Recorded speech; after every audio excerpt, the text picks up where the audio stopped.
پوچھو نا اللہ کے قرآن سے، پوچھو نا امام الانبیاء صلی اللہ علیہ وسلم سے، میں غریب ہوں، میں فقیر ہوں، میں بیمار ہوں، میرے دشمن بہت ہیں، میرے حاسد بہت ہیں، میں جو کام کرتا ہوں اس میں نقصان ہوتا ہے، شاید میں مظلوم ہوں، میرا کوئی نہیں، میں تو لوٹ گیا، میں تو تباہ ہو گیا، گزارا بڑی مشکل سے چل رہا ہے، سب کا یہ رونا ہے یا نہیں آج؟ آؤ ذرا صحیح مسلم کی حدیث اٹھاؤ، عبداللہ ابن عمرو بن عاص رضی اللہ عنہ کی روایت ہے، صحیح مسلم میں موجود ہے صحیح سند کے ساتھ، امام الانبیاء صلی اللہ علیہ وسلم نے فرمایا قد افلح، یقیناً کامیاب ہوا، یقیناً کامیاب ہے، کون؟ من اسلم، جو اسلام لایا، اس نے لا الہ الا اللہ محمد الرسول اللہ پڑھا، یقیناً یہ کامیاب ہے، ورزق کفافا، جسے گزارے لائق زندگی گزارنے کے لیے رزق دیا گیا، قوت لا یموت، اتنی رزق، اتنی روزی کہ اس کی موت نہ ہو، جس کو ہم کہتے ہیں بالکل گزارا لائق، گزارا لائق اس کی زندگی گزارنے کے لیے اس کو رزق دیا گیا، وَقَنَّعَهُ اللَّهُ بِمَا آتَا، اور رب نے جو دیا اس پر اس کو صبر کی دولت مل گئی، اللہ نے دیا میں اس پہ راضی ہوں، اللہ نے جتنا دیا اس پہ راضی ہوں۔ امام الانبیاء صلی اللہ علیہ وسلم فرماتے ہیں جو اسلام لایا اسے مناسب رزق ملا اور اس پہ اللہ نے جو دیا اس پہ خوش ہے، آپ نے فرمایا یقیناً یہ اللہ کے نزدیک اللہ کی نظر میں کامیاب ہے۔ کامیابی کا معیار یہ ہے، کامیاب وہ ہے جو حضرات صحابہ کرام کے نقش قدم پہ چلے۔ آج ایک زبردست فتنے کے دور سے ہم گزر رہے ہیں، اسلاف اور صحابہ کرام کی تمام قربانیوں کو آج کا ایک معمولی درجے کا، پتہ نہیں مسلمان بھی ہے یا نہیں، یہ اٹھ کے ان کی قربانیوں کے اوپر پانی ڈال کے کہتا ہے کہ یہ لوگ ایسے تھے ویسے تھے۔ آؤ قرآن پڑھو، سورہ توبہ اٹھاؤ، مسلمان ہو سورہ توبہ کی آیت نمبر 100 کھولو، والسابقون الاولون من المہاجرین والانصار، وہ سب سے پہلے ہجرت کرنے والے، سب سے پہلے ان کی نصرت کرنے والے۔ مجھے بتاؤ اسلام کے لیے جب امام الانبیاء صلی اللہ علیہ وسلم نے دین کو پیش کیا، تبلیغ کی، سب سے پہلے کون سا طبقہ مسلمان ہوا ہے؟ کس نے ہجرت کی ہے؟ اسلام کے لیے حبشہ کی طرف کون گیا؟ کس نے مکہ چھوڑا؟ کس نے اپنی ساری جائیداد چھوڑی؟ اور کس نے بیوی بچے تک چھوڑے؟ اور کون پھر مدینہ منورہ ہجرت کر کے گیا؟ کون سا طبقہ تھا جس نے ان کی نصرت کی؟ کس طبقے نے ان کے لیے کہا کہ یہ ہمارے 2 باغ ہیں، میرے بھائی ان میں سے جو باغ تمہیں پسند ہے وہ تو رکھ لے، میری 2 زمینیں ہیں، جو زمین تمہیں پسند ہے وہ رکھ لے۔ ایک نے کہا میری 2 بیویاں ہیں، ان میں سے ایک بیوی کو میں طلاق دیتا ہوں، عدت گزارنے کے بعد اس سے تم نکاح کر لینا۔ ایسی نصرت کس نے کی ہے اسلام کے لیے؟ والسابقون الاولون، سب سے پہلے ایمان لانے والے، من المہاجرین والانصار۔ اگلا جملہ والذین اتبعوہم باحسان، اور وہ جو ان کے پیچھے چلے، جو ان کے، جس نے ان سے نفرت کی، جس نے ان کے ایمان پہ شک کیا، جس نے انہیں غاصب کہا، جس نے انہیں اہل بیت کے ساتھ خیانت کرنے والا کہا، جس نے انہیں موقع اور مفاد پرست کہا۔ اس لیے کہا کرتا ہوں آج کل کی نوجوان نسل کو خاص طور پہ، کبھی یوٹیوب کے اوپر، کبھی تم یہ ٹک ٹاک کے اوپر اس طرح کے جملے سن کر حضرات صحابہ کرام کے بارے میں، امت کے اسلاف کے بارے میں شک اور شبہ میں پڑ جاتے ہو۔ سب سے پہلے اللہ کا قرآن پڑھو۔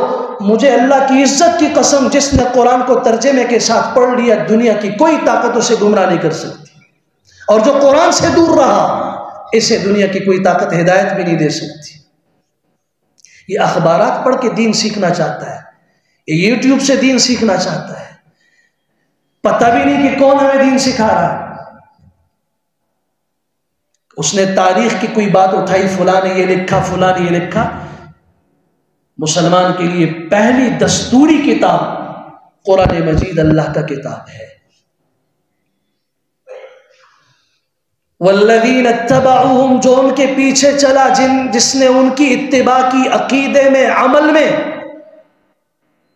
رضی اللہ عنہم ورضوا عن، اللہ ان سے راضی ہے، وہ اللہ سے راضی ہے۔ وَأَعَدَّ لَهُمْ جَنَّاتٍ، اللہ نے ان کے لیے جنتیں تیار کر رکھی ہیں، تجری تحتها الانہار، جس کے نیچے نہریں جاری ہیں، خالدین فیہا، ذَلِكَ الْفَوْزُ الْعَظِيمُ، یہ بہت بڑی کامیابی ہے۔ منہج صحابہ پر جو چلے گا وہ کامیاب ہے۔ صحابہ کے منہج سے ہٹ گیا، اس کی بنیاد نہیں رہی۔ ہمیں دین یہ سکھاتا ہے، کاش کہ یہ وقت ہوتا تو میں آپ کو حضور اقدس صلی اللہ علیہ وسلم تک اپنا علمی شجرہ نسب بتا دیتا۔